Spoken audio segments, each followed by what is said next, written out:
Anda masih bersama kami di CNN Indonesia Connected. Banyak orang yang masih mencoba untuk memahami bagaimana sih mengenali dan juga melawan COVID-19 atau virus corona. Bagaimana mencegah, mengobati, antisipasinya akan saya sampaikan, coba saya sampaikan secara detail, secara rinci melalui data serta rumusan dari cnnindonesia.com yang akan saya tampilkan kepada Anda. Jadi sehabis dari sini kalau masih kurang jelas lagi boleh ya ke cnnindonesia.com. Yang pertama, coba yang paling penting adalah bagaimana sih sebenarnya mengenal virus corona ya. Mengenal virus corona sebenarnya istilah ini merujuk pada virus yang sering ditemukan menginfeksi binatang dan bisa menyebar ke individu atau manusia ya. Virus corona pertama kali muncul atau ditemukan waktu itu di Wuhan di Tiongkok yang merupakan jenis virus corona ketujuh yang menginfeksi manusia.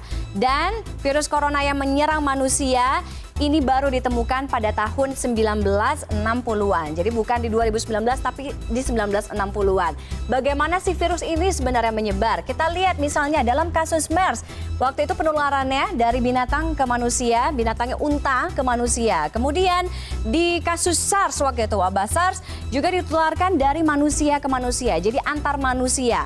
Nah, di kasus COVID-19 atau virus corona, ini dugaannya ditularkan dari binatang atau hewan ke manusia. Binatangnya ini sampai sekarang juga masih menjadi pertanyaan besar, yaitu diduganya adalah ular atau juga kelelawar. Nah, penularan dari manusia ke manusia lewat droplet atau partikel air liur ketika si penderita mengalami bersin atau batuk, ya.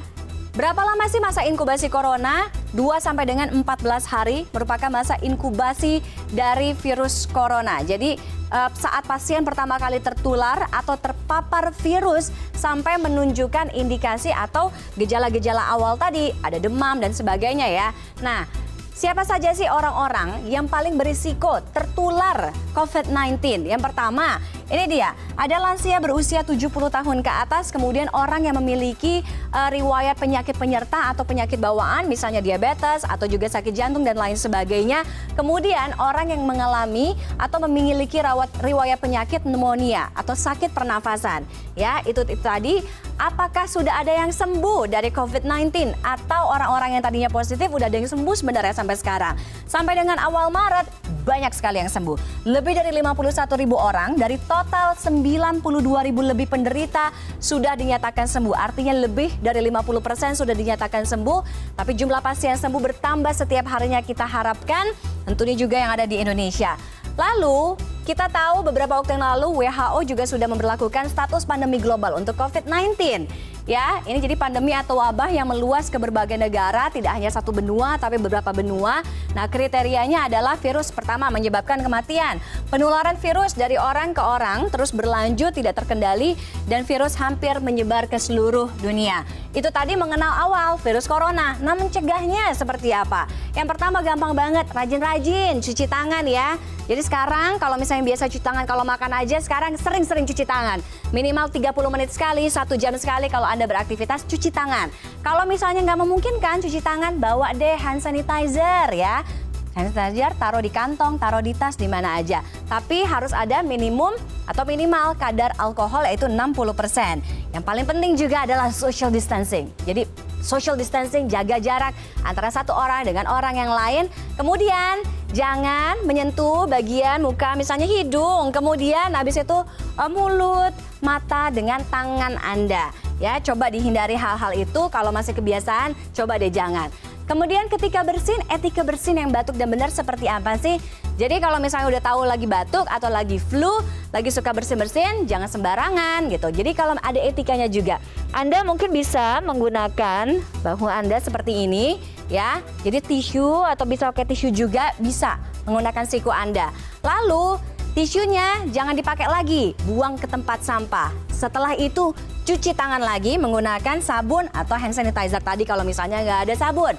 Kapan sih harus cuci tangan menggunakan air dan sabun? Saat secara kasat mata tangan terlihat kotor, buang air, batuk, bersin, kontak mungkin atau berinteraksi dengan orang yang sakit, sebelum makan, setelah menggunakan toilet gitu, setelah bersentuhan dengan hewan, rajin-rajin cuci tangan. Nah, cuci tangan yang baik juga jangan asal ya. Jadi, basahi tangan dengan air bersih dan mengalir selama 20 detik. Ya, jadi misalnya saya susah nih, jadi ada air ya, kemudian kurang lebih 20 detik, kemudian pakai sabun yang punya kandungan antiseptiknya, cuci, gosok tangan. Ini mulai dari punggung tangan sampai dengan sela-sela jari ya. Jadi punggung tangan, sela-sela jari, jangan cuma telapaknya aja yang digosok. Lalu bersihkan bagian di bawah kuku Anda. Jadi kuku-kuku ini juga bisa jadi sarang bakteri ya kalau misalnya nggak dicuci. Kemudian bilas air bersih, keringkan dengan handuk. Itu yang harus Anda lakukan sekarang, jadi jangan asal cuci ya. Kemudian cara menggunakan hand sanitizer, kalau tadi sabun nggak ada, cari hand sanitizer yang minimal kadar alkoholnya 60%. Teteskan hand sanitizer ke tangan Anda 1 sampai dengan 2 tetes, sama kayak cuci tangan, tidak hanya di telapak tapi di punggung, kemudian di celah-celah jari, kemudian di antara kuku-kuku, itu yang harus Anda tempelkan atau taruh sanitizernya, kemudian sampai tangan Anda atau hand sanitizer-nya mengering. Nah, kalau misalnya nggak ada hand sanitizer gimana? WHO memberikan formulasi untuk membuat hand sanitizer sendiri. Ini caranya ya. Masukkan ke dalam wadah 1000 ml, tuangkan ketiga bahan, ada isopropil, alkohol, hidrogen peroksida, dan juga gliserol. Tambahkan air, kocok perlahan supaya semuanya kecampur, jadi gampang banget. Nah, perlu nggak sih sebenarnya menggunakan masker? Ya, masker sebenarnya hanya digunakan dalam kondisi kalau misalnya Anda memang merasa Anda sakit ya. Itu harus Anda gunakan. Atau Anda hanya perlu masker saat menangani pasien yang punya gejala COVID-19. Yang paling penting, jangan gunakan masker lebih dari 1 kali. Ya, jadi juga ada masanya paling 4-6 jam, habis itu ganti dengan yang baru. Buang, habis setelah itu jangan pernah ditaruh di mana-mana, takut orang lain pakai. Kemudian bagaimana dengan barang-barang? Belum diketahui pasti berapa lama virus bertahan sih sebenarnya di benda mati. Diperkirakan sih nempelnya beberapa jam. Tapi virus bisa dibersihkan dengan disinfektan sederhana. Makanya sekarang semprot di mana-mana disinfektan. Cara menjaga imunitas tubuh, makan makanan bergizi, buah, sayur, tidur, istirahat cukup, air putih, semuanya campuran jahe, lemon, semuanya harus terpenuhi ya. Apa yang harus dilakukan kalau Anda ada di tempat terbuka? Udah dibilang social distancing. Kalau kepaksa banget keluar, tetap social distancing ya. Jadi jaga jarak antar orang, kurangi kontak dengan pintu, cuci tangan, tadi waspada meletakkan tas di lantai bus, kereta, atau kendaraan-kendaraan atau angkutan umum, hindari mengeluarkan telepon genggam, atau Anda bisa nih sebenarnya lap-lap gitu ya, bersihin HP Anda atau gadget Anda dengan alkohol. Banyak juga kok dijual di apotek sekarang ya. Tidak ngemil di transportasi umum untuk menghindari kontaminasi dari tangan ya. Social distancing itu perlu jaga jarak antara satu orang dengan orang yang lain. Kenapa penting? Untuk menghindari hal-hal atau virus-virus penyakit ini bisa menular. Ini kenapa penting? Karena kapasitas rumah sakit tanpa intervensi kebijakan ini bisa saja terjadi periode saat pasien tidak tertangani tenaga medis seperti di Italia. Nah, dengan intervensi kebijakan, wabah tetap terjadi tapi tak terkendali dan tidak menyebabkan korban jiwa lebih banyak seperti misalnya di Singapura. Bentuknya seperti apa? Kurang lebih seperti ini, jaga jarak sampai 1-2 meter, kemudian jauhi kerumunan, jangan berjabat tangan, kurangi frekuensi untuk pergi ke tempat-tempat yang ramai. Itu tadi ya.